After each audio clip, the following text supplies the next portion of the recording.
5 শিশুসহ 9 রোহিঙ্গা বাংলাদেশি নাগরিককে আটক করে পুলিশের হাতে সমঝে দিলেন জনকল্যাণ সেবা সংস্থার সদস্যরা।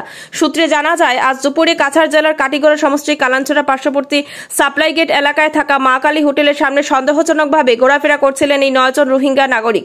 বিষয়টি নজরে আসে জনকল্যাণ সেবা সংস্থার সদস্যদের। সন্দেহ হলে জিজ্ঞাসাবাদ শুরু করেন তারা। এরপরই বেরিয়ে আসে চাঞ্চল্যকর তথ্য।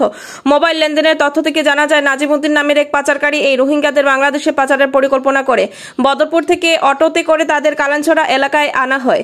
এখান থেকে অন্য গাড়িতে করে বাংলাদেশে পৌঁছে দেওয়ার কথা ছিল। অভিযোগ, ওই অটো চালকই ভাড়া বাবদ 14,000 টাকা সংগ্রহ করে। পাচারকারী ও চালক মিলে রোহিঙ্গাদের সমস্ত টাকা হাতিয়ে নেয়।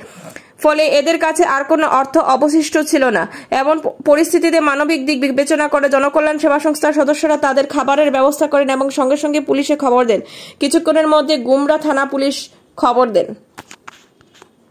নিউজ ডেস্ক রিপোর্ট, শিলচর সংবাদ। এখানে মালিডোর যেটা মাকালি হোটেল আছে, সাপ্লাই গেট মাকালি হোটেল কয়, এটা কালাঞ্চড়া টুল গেটটা ক্রস করি আয়। এখানে তো পুলিশ প্রশাসন আছে, চেকপোস্ট আছে, সর্বকারী চেক হয়।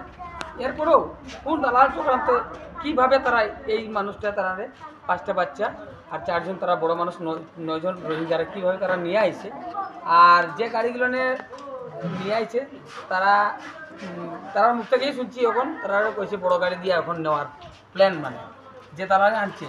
আর এখানে আনিয়া তারা ছাড়িয়ে রাখছে, রাস্তা কিনে বাট করিয়া বয়ে রাখছে। পরে আমরা এখানে সব আমরা এলাকার ছেলেরা আছে, সবে আইয়া দেখছি। দেখার পরে তারা কইছি না তোমরা তো কোন জায়গা বাসে, তারা যেখানে পরে তারা কইছে এরকম।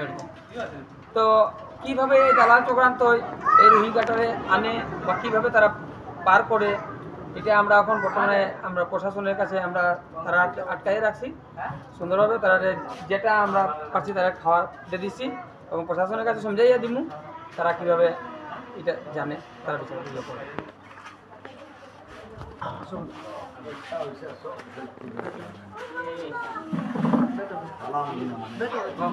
ঘটনাটা মনে করো আমরা যে এই চেকপোস্ট আছে না, ইন্ডিয়া গেট, এখান থেকে মানে আমরা রোহিঙ্গা কতটা মানে বাংলাদেশি মুসলিম এখানে ধরা যায়, তারার কাছ থেকে মনে করো গেট থেকে কোন দালাল চক্রান্তে তারা টাকা টুকা লইয়া তারা কইছে বাংলাদেশে পাঠাইয়া দিব। ওরকম আমরা আইয়া ধরছি, ধরার পরে প্রশাসনে আমরা ইয়ে করছি যে আইয়া তারা হ্যান্ড ওভার করি।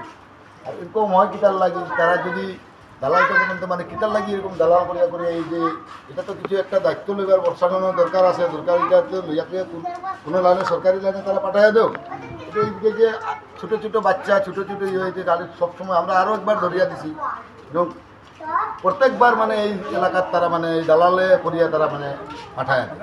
এটা তো সরকারের একটা লইতে লাগে সুন্দর মতো যে সিস্টেমে গেলে ভালো।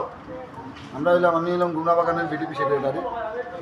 এটা আমি প্রশাসনে বা আমার এই হেমন্ত সরকারও ওইটা জানাতে চাই যে সিস্টেমে পারে তারা এরকম যে দালাল দিয়া এরকম কষ্ট দিয়া বা তারা এইখানে আইবারের অনুমতি কে দিছে বা এখান থেকে যাইবার অনুমতিতে একটা আছে, এটা পাঠাইয়া দিত, সিস্টেমে পাঠাইয়া দিত। নাহলে এটা তো কষ্ট পাওয়া যায়, ছোটো বাচ্চা এটা তো কষ্ট পাওয়া যায় না, দেখতে ভালো লাগে না। আর কোন দালালে এরকম করে দালাল খাইয়া তারা টাকা খাইয়া তারা এখানে কষ্ট দেয়, এটা কারণটা কী? দালালটারে তদন্ত করুক। আমি সরকার এটাই মানে আমার প্রশাসনকে আমি অনুরোধ করি যে তারা ভালো করিয়া তদন্ত করুক যে দালাল চক্রান্ত তার লাগে এরকম হয়।